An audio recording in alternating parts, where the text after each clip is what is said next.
श्रीगौरी वक्त्रपद्मार्का श्रीविघ्नेशा गजानना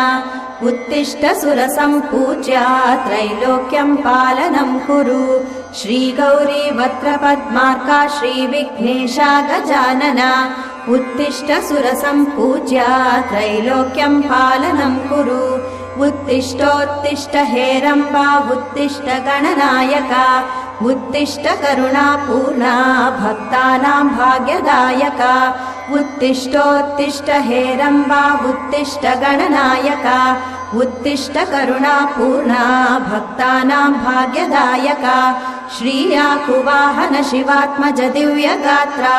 श्रीभिन्नदन्तधनुजान्तक सूक्ष्मनेत्रा सर्वार्ति दुःखशमना फणिराजसूत्रा देवा गणेश्वर विभो तव सुप्रभातम्।